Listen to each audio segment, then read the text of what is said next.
The Harvek Concord Summit was meant to be symbolic, a cosmic theater performance played out above the swirling white-blue clouds of Virellus Prime.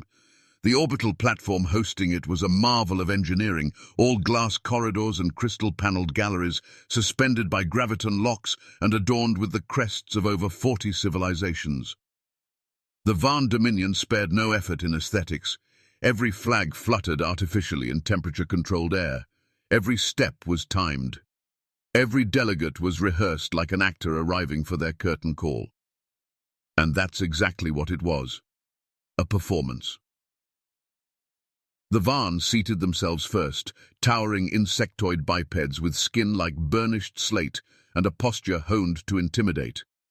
Their High Chancellor arrived in a gilded harness surrounded by 6 data scribes and 2 translation drones, each whispering the relevant protocols into his cranial inserts. Behind them came the affiliated client races, the Harvek, the Juroth, the smaller Krentii with their twitching ocular fins.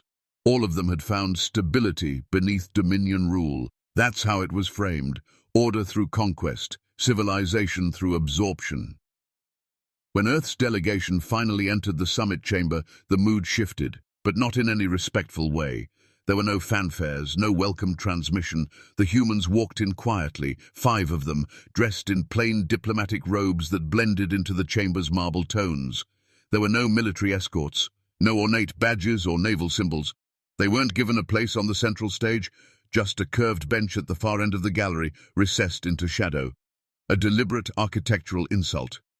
The Dominion's envoy, a male named Hectran Vossa, couldn't help himself.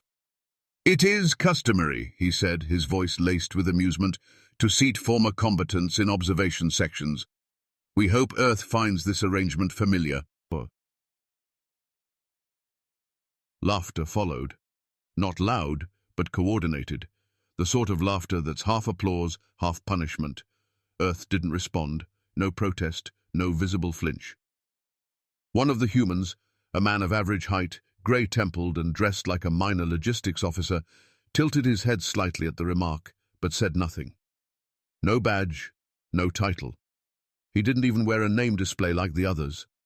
His hands were folded in his lap, his eyes drifting across the ornate ceiling as though admiring the engineering more than the politics. Most in the chamber paid him no attention. That man was Thorn Vaya, and he wasn't there for ceremony. 21 days before the summit, Earth's deep signal array, buried beneath the Arctic crust of Aegis Station, caught a strange recursion echo in one of the Dominion's logistics tags. At first glance, it looked like redundancy noise, a typical bitwise anomaly from low-priority cargo routes. But the fractal math didn't align with Dominion checksum patterns. Hidden within the tag metadata were asymmetrical deltas, quantum scrambled instructions that, when mapped through an older cipher format, formed a pattern. 12 deployment vectors, running through otherwise decommissioned grav lanes. No open communication, no fleet directive, no explicit war order, just movement. Silent, rapid, purposeful. That's where Vayar came in. The deep signal team had flagged the echo, but no AI or current analyst could decode the embedded sequence. It required a cipher no longer in use, one written by Vaya himself during Earth's post-war treaty inspections. Back then, he'd designed the protocol to track Dominion fleet behavior by disguising Terran probes as defunct fuel buoys. The code had been mothballed after Earth signed the Virellus Accord. But Thorn never stopped using it. Not fully. He had retired publicly 5 years ago, stepped away from Naval Command with the usual polite statements about mentorship and peace. But in reality, his retirement had transferred him sideways into Earth's Intelligence Advisory Board. His clearance wasn't blue or gold or crimson, it was black class, a designation reserved for assets that didn't officially exist.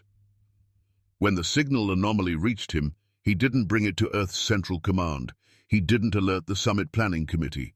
He reactivated his old CipherNet and ran a private simulation, one that mapped the Dominion's retreat, and found it mirroring a pattern they had practiced during treaty drills, a pattern Vaya had subtly inserted into those very drills decades ago. The Dominion believed it to be a viable fallback maneuver. They didn't realize it had never been theirs to begin with. He spent 3 days confirming it. On the 4th, he sent a single directive to Earth's Defense Council. Initiate displacement camouflage, remnant drift variant. The Council didn't ask for proof. They knew who wrote that phrase. In return, Vea was issued diplomatic credentials and quietly placed on the summit's civilian envoy list. He would not speak. He would not carry weapons. His role on paper was passive observer. Nothing about him suggested command or intent. But as the summit dragged on and alien races postured about the path to peace, Vea studied the room with surgical precision.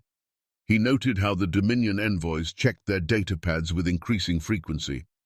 He watched as 2 of their advisors whispered urgently after a brief interruption in their interstellar data relay, one that Earth had intentionally caused through a backdoor system fault, a minor communications hiccup, they'd called it. The performance on the surface was one of unity, but Vea wasn't watching the actors. He was watching the shadows behind the stage. He understood that the Dominion didn't invite Earth here for reconciliation. They invited Earth to make a point, to showcase a former enemy as a compliant, neutralized power. The lack of a podium wasn't an oversight. It was an insult, a symbol, and it worked on most observers. But not on Vea. To the Dominion, Earth had become a faded empire, quiet, civil, empty of bite. They couldn't have known that silence was the plan. Because Vea hadn't come to argue at the summit. He'd come to spring a trap that had taken a decade to prepare, and it was already too late for the Dominion to stop it. They just didn't know it yet. While the Harvek Concord Summit descended into its 2nd day of ceremonial speeches and empty promises, Thorn Vea was already moving pieces they couldn't see. Not with words, not with force, but with echoes. Across scattered satellites still considered non-operational by the Dominion, minor anomalies began to ripple outward. It started with a misaligned fuel readout on the abandoned Devrin relay, a harmless error on paper, then a phase desync on the lunar defense shell over Earth's 6th moon. Routine maintenance logs failed to upload. Atmospheric filters on the Neros Belt station reported solar flare shielding issues, just significant enough to trigger Dominion observational interest, not alarm. None of it drew immediate suspicion. It wasn't supposed to. The Dominion's analysts, seated quietly in the rear of the summit gallery, took notice anyway. One of them, a narrow-skulled observer with 4 blinking optic slits, tilted his head at the readout on his portable console. Earth's orbital defenses were failing inspections. Their outer colonies were experiencing lagging power cycles. Their data relays blinked in and out of the trade grid with irregular timing. It looked like deterioration. It looked like Earth was stretched thin in and hiding the fact poorly, but none of it was real. It was bleed. Vea had initiated it silently on arrival, each cascade trigger disguised as an old auto-maintenance request, pushed through infrastructure still tied to outdated Earth-Dominion communication ports. The Dominion had insisted on shared inspection rights after the Treaty of Kesar-Verge. They never considered Earth might leave those doors open. Intentionally. The data they saw was synthetic, not false, just slightly wrong. Wrong enough to be believable. That was the key. A lie too neat would have raised flags, but small, ugly breakdowns, those mirrored reality. That was what the Dominion trusted. Vea watched from his seat as the Dominion's intelligence team started whispering. They had taken the bait, just as he'd calculated. What they saw wasn't a human weakness, it was a human pattern. Predictable, linear, reactive. The exact kind of behavior they'd conditioned themselves to expect, the kind Vea had spent years feeding them. Decades ago, during Earth's post-war integration drills, Dominion Command had requested mutual training simulations. The stated goal? Align Terran and Dominion defense protocols, reduce false alarms, improve joint response times. What actually happened? Vea, then acting admiral, constructed the remnant drift scenario, a slow collapse simulation where Earth, under theoretical supply stress, would begin collapsing inward, abandoning its outer systems and rerouting assets towards sole defense. He'd run the scenario 27 times over a 2-year window. Each time, Earth failed in predictable ways. Each time, Dominion AI logged the pattern and logged it deeper into their own strategy simulations. By the time the drills ended, Dominion fleet wargaming engines had internalized the sequence as gospel. They had no idea it was a script written with intent, not error. And now, years later, they were following the first turn at script again, believing Earth was playing to form. In reality, no such withdrawals were happening. Earth's fleet was static. Its defense network was unaltered. But the Dominion systems believed otherwise. Their analysts saw Earth's outer instability and responded in kind. The 72 Siege-class vessels under Dominion 4th and 7th Sector control were quietly redeployed, not toward conflict, but toward interception vectors. Earth was retreating, the models said, so prepare to chase, prepare to catch them mid-fold, just as the remnant drift predicted. It was perfect. Vayar never even smiled. He didn't need to. Emotion wasn't part of the job anymore. This wasn't ego. It was timing. Every movement the Dominion made was theirs by will, but Earth had already calculated the terrain. The corridors they thought they were exploiting weren't cracks, they were tracks. Vayar had laid them in place during old colonization missions, filed under terraforming equipment drops, navigation tests, satellite decommissioning, buried in plain sight. The summit chamber buzzed with artificial civility. One of the Helith delegates praised Dominion tolerance for allowing even defeated cultures a presence. The Varn ambassador responded with carefully rehearsed restraint, assuring the gallery that peace would endure, provided legacy powers knew their place. Vayar didn't blink. He was listening, but not for meaning. He was listening for alignment. The words matched the predictions in his field notes. The Dominion was acting ahead of schedule. Their naval command would already have committed 3 fleet clusters to fold approach against Earth's fringe colonies, believing they'd meet no resistance, believing Earth wouldn't even notice the pincer. But Earth had built the choke. The holding zone above Neptune's orbital shadow, an expanse of gravitational null space masked by a refraction field from the planetoid's dark ring, had never been a mining site. It was always a trap.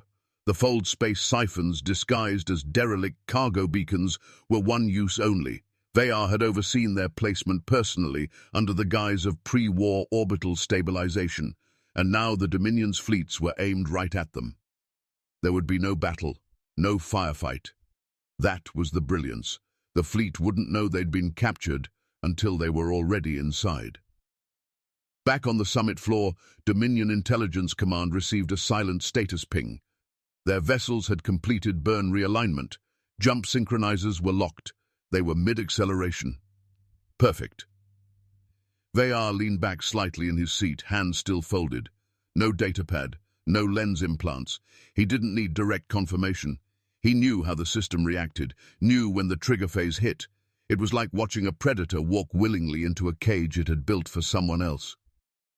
In the far corner of the chamber, one of the Varn officers gave a brief nod to his subordinate, as if giving quiet confirmation of success. They believed they'd caught Earth in the act of withdrawal. The timing matched perfectly. Their predictions were being confirmed. But they weren't reading predictions. They were reading a prophecy that Vayar himself had authored, then buried, like a blade waiting to be stepped on. He didn't move, didn't speak. The trap had already sprung, and no one in the room even realized it. The third day of the summit began with polished smiles and escalating edge. The Varn Dominion's patience had run out, and they wanted it known. No more veiled insults, no more smirking jabs. The pageantry had served its purpose. Their intent now was to draw blood, politically or otherwise. As the gallery gathered beneath the dome of holographic stars, Varn Chancellor Hektran Vossar rose with theatrical gravity. His exoskeletal ridges gleamed with biolacquer, and his breath hissed through oxygen vents, built more for intimidation than necessity. When he spoke, it was with no translator lag. The Dominion had hard-coded Earth's linguistic libraries years ago. Efficiency was power. This summit, he began, has been generous to those who no longer warrant inclusion. We have honored the formality of peace with a species that has contributed neither to galactic stability nor mutual advancement. That ends today. Silence spread across the chamber. Not shocked silence, expectant silence. The threat had been rehearsed. Every Allied envoy knew what was coming. They had been primed to nod, to agree, to pretend it was compromise. "You will vacate your outer colonies," Hectran continued. "Specifically, Vescara, Junon Reach, Lyra Theta, Haron Fold, Selvaros Cradle, and Callus Verge. These systems will be turned over to joint administration under Dominion Charter. Failure to comply will result in systemic neutralization, not as an act of war." He smiled then, dry and slow, "but of safety enforcement, for the greater galactic good." Cameras pivoted toward the human delegation. The Earth ambassador, a lean bureaucrat named Drellin Meyer, remained still. His hands were flat against the stone in front of him, his jaw locked in a line too composed to be anything but deliberate restraint. He did not speak, did not blink. The message had landed, but Earth would not answer it in kind. It was Thorn Veyar who moved. Slowly, precisely, the old man rose from the rearmost seat in Earth's row. No fanfare, no announcement. He walked forward across the polished chamber floor, each step echoing a fraction too loud in the engineered quiet. Several Dominion envoys narrowed their eyes in confusion. He wore no insignia, carried no briefcase, and yet there was something in his posture, something final. The lead Halith interpreter leaned toward a Varn diplomat. "Who is that?" "Clark. Logistics, perhaps." "Then why is he walking to the relay console?" Security twitched, but no orders came. The summit had rules. One of them, buried in emergency protocols adopted after the Kessa conflict, stated that any Black-class representative from a recognized power could activate a directive override in response to existential threat, even within neutral territory. It was an old clause, forgotten by most, but not by Veyar. He had helped write it. He reached the Dominion relay node, placed in the center of the chamber for data-sharing transparency. Without ceremony, he pulled a capsule from his coat, smooth, matte black, no bigger than a travel ration. He pressed it to the console. The room reacted as if struck. Every screen flared. Dominion-linked consoles emitted sync errors, then flooded with transit telemetry, live fleet data, command overlays, acceleration vectors. Holograms meant for curated playback shifted into raw feeds. Dominion officers scrambled to mute outputs, but the image was already burned into the room. Their ships weren't where they were supposed to be. Instead of jump arcs toward Earth's colonies, 72 Siege-class vessels were now orbiting a fixed gravitational shell between Neptune's shadow and the Kuiper drift. No weapon trails, no debris, no distress signals. They hadn't been destroyed. They'd been redirected. Hectran Voss's voice scraped through the static. "What is this trick? Our fleet was in transit." Veyar didn't answer him. He turned slightly, speaking not to the Dominion, but to the chamber. "You asked us to surrender 6 colonies," he said quietly, "on the grounds of strategic imbalance. I now submit updated telemetry, confirming the imbalance no longer exists." One of the Varn aides punched a command key.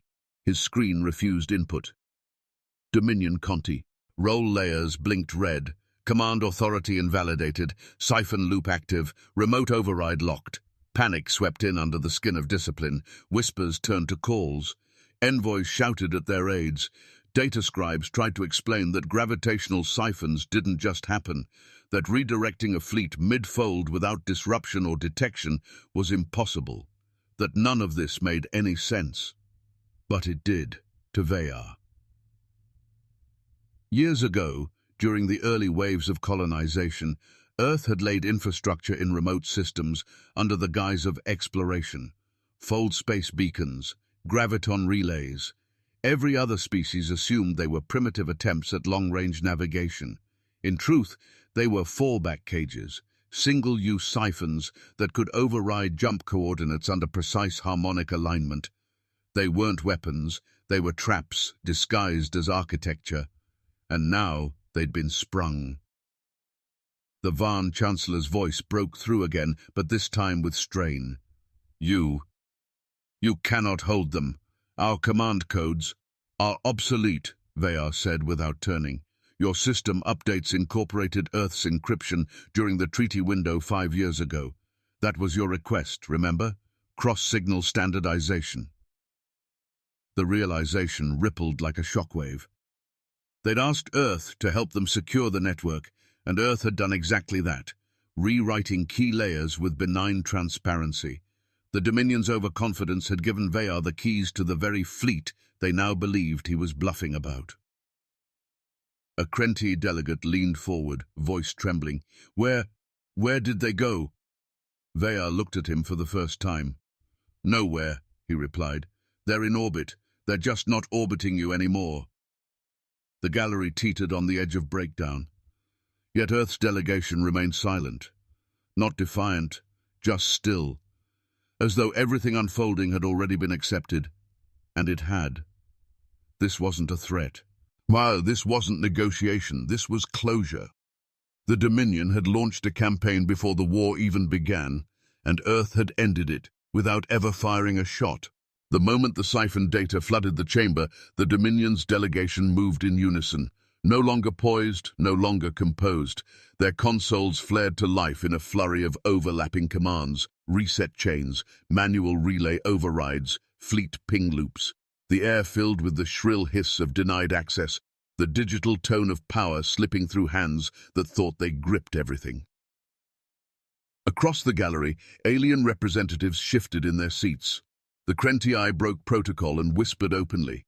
The Harvek blinked their iris-hinged visors faster than normal, a sign of neural distress.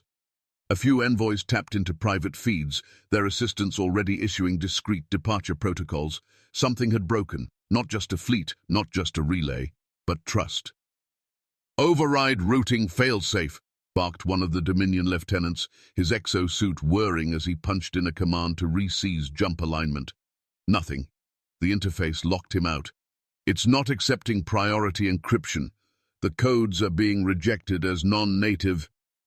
A pause. A sickening pause. As foreign. Chancellor Hectron Vosser leaned forward, mandibles drawn close to his throat, the gesture of someone trying to appear calm while his skin betrayed the opposite. Impossible. That protocol was sealed under quad-blind key rotation. It was mathematically sovereign. No longer, Thorn Veyar said from where he stood beside the relay console. His tone was mild, not triumphant, just factual, as though describing atmospheric pressure or orbital decay. You requested Earth's assistance in your cross-signal encryption unification project. That was 5 years ago, a gesture of good faith. The chamber was dead silent. And then the flashback came, not to Veyar, but to those who remembered, who had witnessed what they now realized they hadn't understood at all. The Dominion had hosted him personally. A former enemy, Earth Admiral, retired with honors, visiting their capital node on Threxus 5. The public story was diplomatic goodwill, an effort to model peace to the younger client races. Behind closed doors, Veyar had been given access to the Dominion's signal hub for a mutual encryption audit. The Dominion had insisted on it, actually, an opportunity to validate the transparency of Earth's communication structures, to ensure no covert data branching remained from the war years.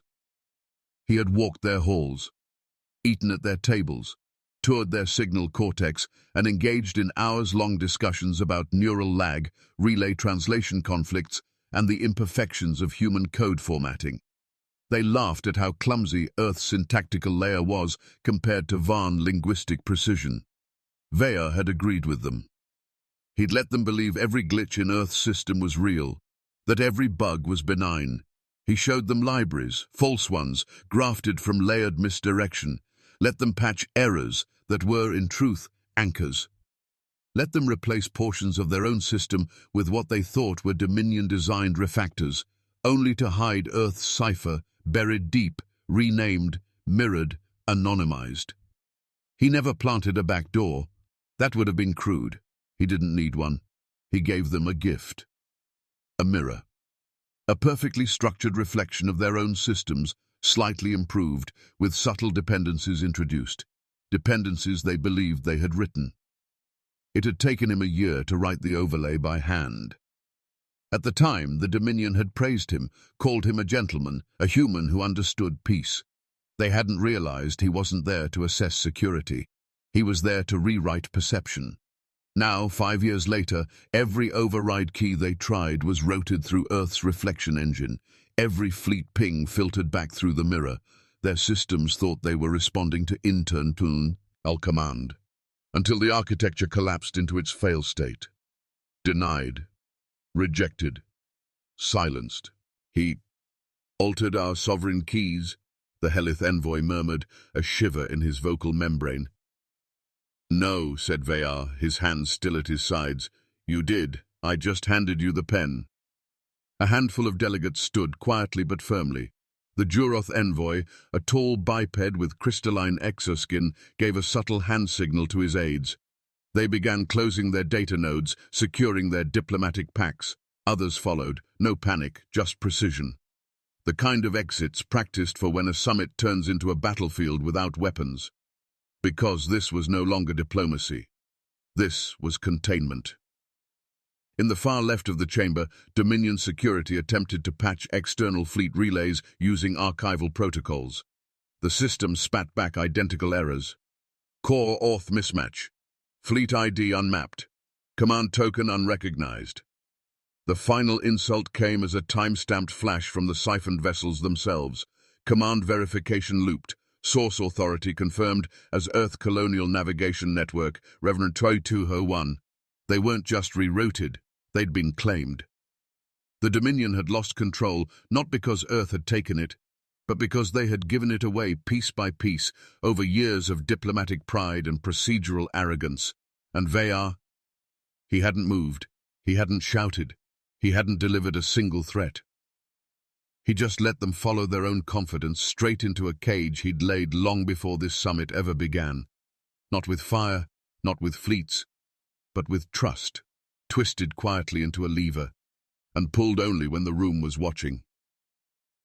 The Dominion tried to salvage face with protocol. They always did.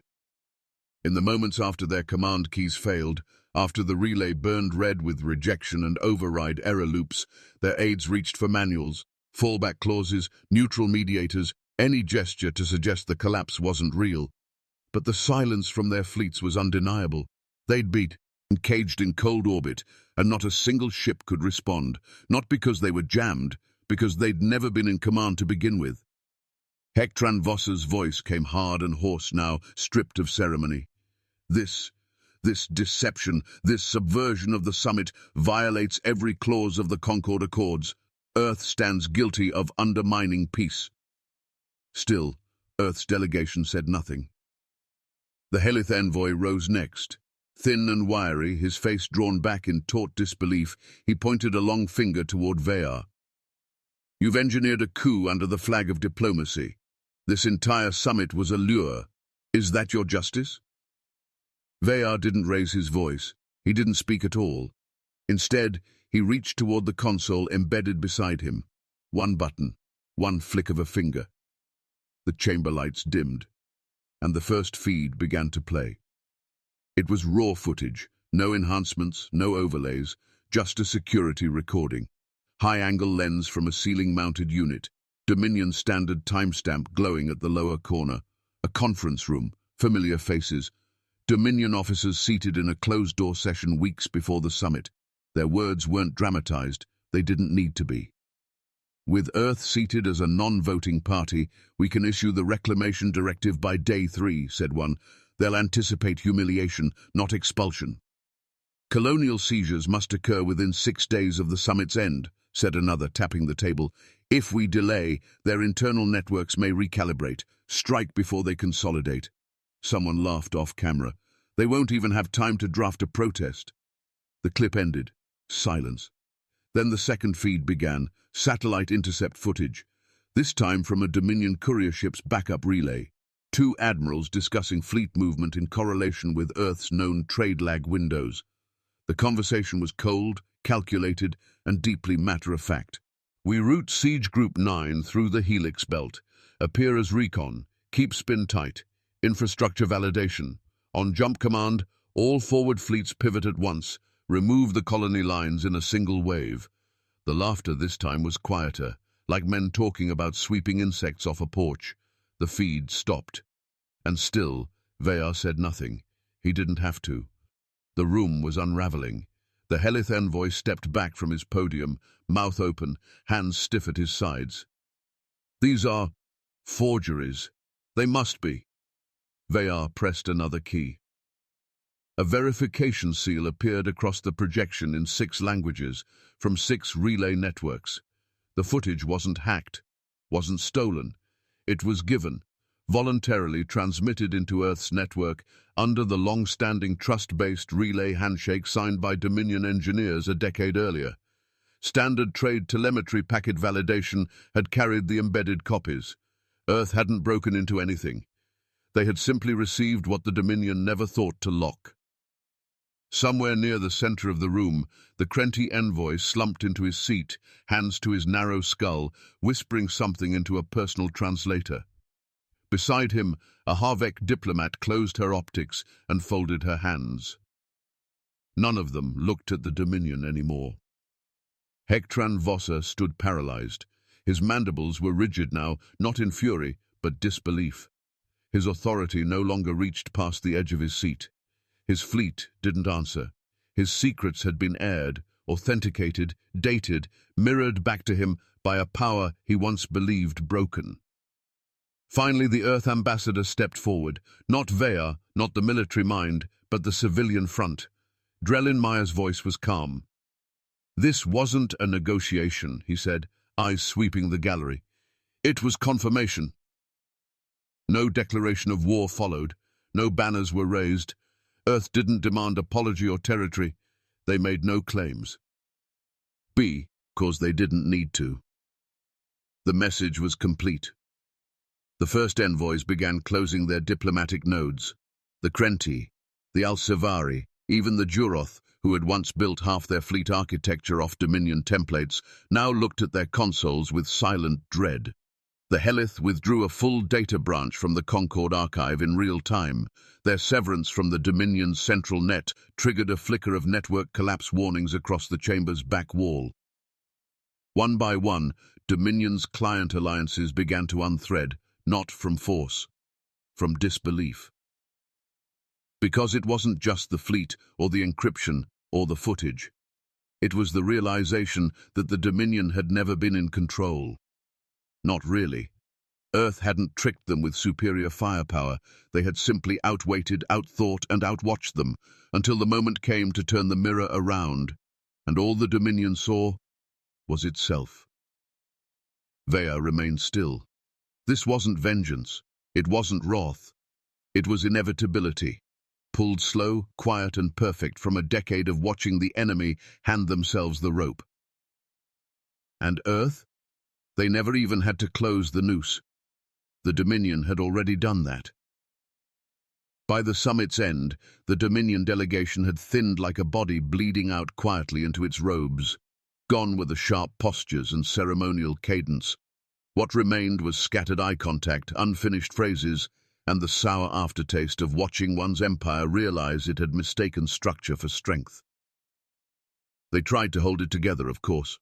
Some of the lesser commanders barked into consoles, demanding fleet relinks. Others attempted emergency coalition calls to secure their hold over contested colonies. But none of it landed. Their channels returned partial loops. Their allies no longer answered with the expected tone. Some responded with polite refusal, some not at all, and a few replied with nah. You headers, independent observer, status requested. Then came the true fracture. A command relay pinged from the Dominion's southern expanse. One of their siege groups had entered burn collapse near their own frontier wall, not under attack, not in battle. They'd turned their ships inward and self-scuttled. One of the crews had left a final message, auto-broadcast through a Dominion emergency net. It was 4 words long. How deep is it? Not a call for help, a question, one that no one could answer. It wasn't sabotage that did it. It was doubt.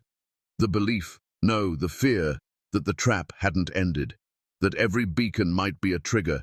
That every old agreement might carry a hidden clause. That perhaps the next command override would reroute them into a star or simply erase them, not with fire, not with hostility, just silence. Earth never fired a weapon. They didn't need to. Instead, they sent engineers, quiet shuttles carrying stabilization crews to former fringe colonies destabilized by the Dominion's sudden absence. They offered aid to the same systems the Dominion had threatened to seize days earlier. There were no flags planted, no new government claimed, only power grids reconnected, hospitals resupplied, trade relays repaired. Earth moved not like a conqueror, but like a species so secure in its position that it no longer needed to speak its influence aloud. And Vea? He left as he came, in silence. No ceremony marked his departure from the orbital station above Virellus Prime. No headlines, no applause. The rest of Earth's delegation boarded their return ship with scheduled decorum. Vea wasn't among them. He took a separate transport, unregistered, crewed by quiet personnel who didn't wear names. His clearance, black level, sovereign sealed, was reclassified on arrival. His records folded into system ghosting protocols, accessible only through direct neural tap with triple authentication. The man who ended a war without launching a warship didn't need his name in archives. Because legacy isn't always measured in medals, sometimes it's measured in fear. Within weeks, rumors spread through the outer sectors of what had happened. But they weren't consistent. No two races told the same story. Some said Earth had developed omnidirectional fleet control, able to hijack entire navies. Others claimed they'd hidden wormholes under neutral systems, waiting to swallow attackers whole. A few believed Earth had developed predictive AI so advanced it could forecast betrayal years before it happened. But the most common story, the one whispered in Dominion refugee zones and across disbanded command posts, was different. They spoke of a human strategist who never spoke, who came not to argue, not to threaten, but to wait. Who sat through humiliation, endured mockery and said nothing, not because he was powerless, but because he already knew how it would end. They didn't know his name. They called him a code. The strategist who waited. To the galaxy, Earth had always been dangerous, but now it wasn't their technology that terrified anyone. Not their fleets, not their firepower. It was their patience, their silence. Because silence could hide anything, a trap, a design, a plan that began years ago and simply hadn't been noticed yet. And in that silence, even a whisper from Earth began to feel like thunder.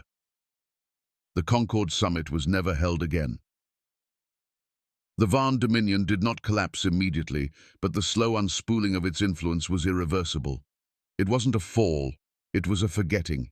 Their systems still lit up, their networks still blinked, but fewer and fewer answered their calls. They became a power haunted by its own past. Not because Earth destroyed them, but because Earth let them believe they hadn't already lost. And Vea? Somewhere in a sealed command tier beneath Earth's old orbital ring, he watched the Dominion maps flicker, one territory at a time, dimming. Not to conquer, just to end it. He didn't win the war. He just ended it before it began. What did you think of Thorn Vea's strategy? Was it mercy, or was it the most elegant form of warfare? Could you have waited that long, knowing you'd already won? Drop your thoughts in the comments below. We read every single one. If you enjoyed this story, hit that subscribe button for more thrilling HFY stories.